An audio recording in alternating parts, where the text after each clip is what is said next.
Mini-episode 1030 of the FDH Lounge is brought to you by Sportsology, delivering unconventional columns and webcasts about sports, TV, music, movies, and more. Follow them on the web at sportsology.com. The FDH Lounge. You'll want to schedule your life around it. A long time ago, on a gloomy, wet Cleveland spring night, two men stand alone amidst the late-night drizzle.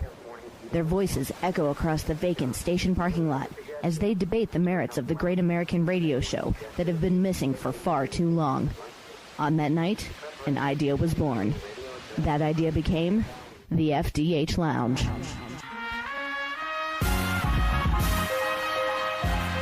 Welcome to the FDH Lounge. Hello, everyone. Welcome to FDH Lounge mini-episode number 1030. This is FDH Managing Partner Rick Morris here, and we have a great guest with us here today, a gentleman that we've had on a number of times in the past, primarily to talk about issues regarding the federal debt, federal finances, and we'll be doing that in a subsequent segment. But here, right now, we are having a conversation with this gentleman on the subject of the late, great Senator John McCain, someone with whom he served in the Congress and grew to be close to their shared interest of a number of different issues, and somebody that has a great appreciation for him and was a supporter of his 2000 presidential campaign in 2008 as well. I speak, of course, of the great Joe DioGuardi, one-time U.S. congressman from Greater New York, a gentleman who may very well go down, given the demographics of that area, of being the last Republican ever to serve in that district. And it was tough to do when you got elected there. You know, when I was in Congress, we had 34 members of Congress from New York, 17 Republicans and 17 Democrats. We're now down to 27, but I think maybe 7 Republicans. So you can see how the power is shifting to California, Texas, and Florida.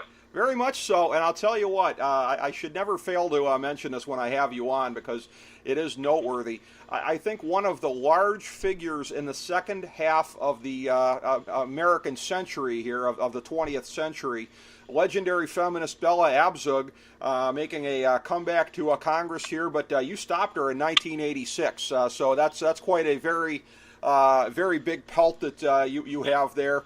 As far as a defeated foe. So a formidable member of Congress when you were in there for your time, and of course you got to know another young maverick by the name of John McCain at that time.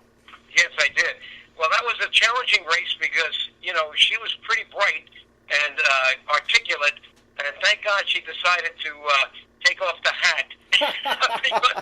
That would have been distracting for me, but that also was a problem because my communications guy that I paid a lot of money for almost didn't hire me because he said, he let me hire him because he said, you know, I can't afford to lose a race. His name was Roger Ailes. I paid him for 4 years. He says, Joe, you know, she took off the hat. She looks like anybody's grandmother. You're a conservative Republican in the eyes of most people. They don't know how good you are, you know, as a moderate in many ways. And this is now going to be dangerous. You got to be careful here. You can't look mean. You better have a smile every time you debate her and give her as many debates as she wants because she's got a lot of negatives. And we won. Yeah, you did. You showed your skill in that race and your ability to persevere through a race like that. And again, a lot of similarities to your friend John McCain, who had some difficult races over a period of time, and he won some and he lost some. But I know you were with him there through his presidential campaigns. You shared a lot of the same interests and issues. And again, who better to talk to you about John McCain than somebody like you, Joe, somebody who really got to appreciate him up close? Well, there's a lot you can say about John McCain, but he certainly was a person to reckon with, whether it was in politics or in anything else, because he had a strong mind about what he believed, and he was very honest. You know, I don't think you could have found a more honest person than John McCain. You could, I'm sure. He made his mistakes here and there. But on balance, he developed a lot of trust with the people. And you could see it just by the ceremony that was held at the National Cathedral. The people who came to have, on the one hand, Barack Obama, and the other, George W. Bush. It says a lot. And there was Clinton also there. So he had a lot of people respecting him for who he was, a person who worked very hard, a person who believed in so many good things, and who just felt, you know, that America was great all the time and will be great all the time. That came out during the speech by his daughter as well, Megan.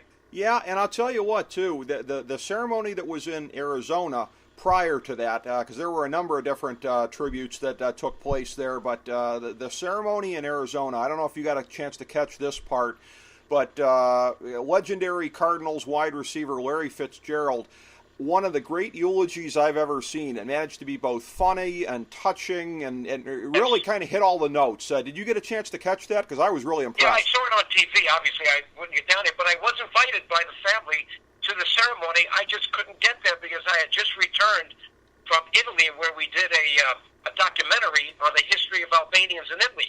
And I just couldn't turn around in one day, and so I basically saw it on TV, but I didn't miss 1 minute of that 4 or 5 hour ceremony at the National Cathedral. It was just amazing. It was really remarkable, and again, that's great that you got an invitation, because there was plenty of stuff in the media, and I'm not going to dwell on this, but a number of people who were associated with him over a period of time, some quite prominently, who did not get the invitation. So that shows obviously the regard that they had for you. And I know you mentioned to me off air how instrumental he was, because you have been such a great activist on behalf of the Albanian people and Albanian Americans, and what he was able to do to help try to prevent genocide back in the 90s. I know that's very significant to you.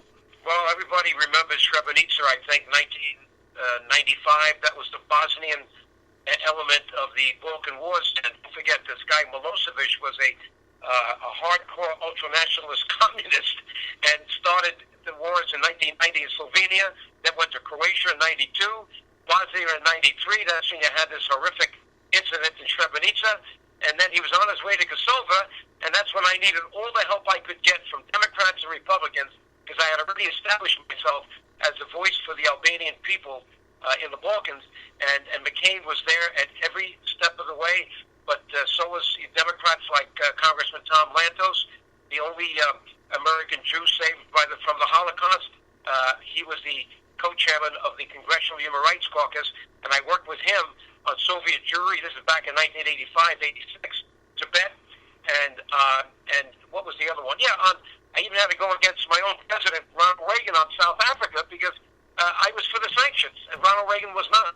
So I was kind of a maverick, even though I was a so-called conservative Republican that many people thought got elected in 84 on the coattails of Ronald Reagan. That may have helped, but believe me, Roger Ailes and my energy were a powerful combination in overcoming a 3-point-something advantage that the Democrats had. I meant in registration, 3.5 to one Republican. And people said, Joe, you can't win. That's an impossible district for a Republican. But there was no other way I could do it, because the party was not about to give me any nomination. So I had to get into it. And then, thank God, divine providence interceded, and a billionaire who was in the seat for 14 years, Dick Ottinger, retired. And I then had an open seat, but attracted so much competition. 7 Republicans, 3 conservatives, had to wait for the winner of a 4-way Democratic primary, and succeeded on Election Day by about 1,000 votes.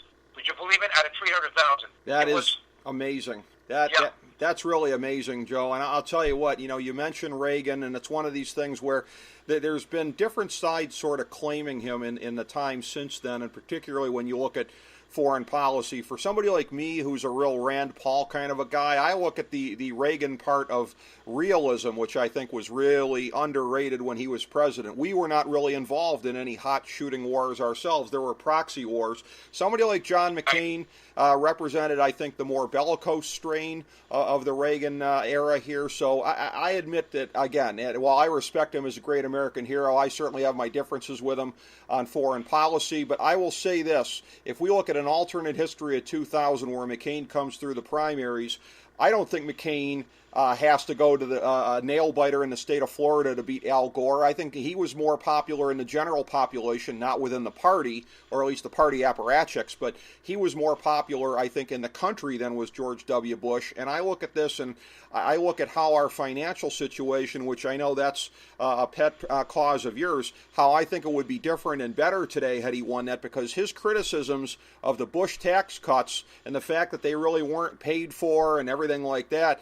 I don't know that McCain would have necessarily had much more spending restraint than George W. Bush. Maybe he would have, hopefully, but the way that the tax cuts basically turned around the financial situation, how we went from surplus to deficit, I get a sense that wouldn't have happened under John McCain. Well, you got to see different sides of John as I saw them. And by the way, I got to know his wife Cindy very well, and she runs the McCain Institute. I was at their annual dinner, invited with my wife at the St. Regis Hotel last year.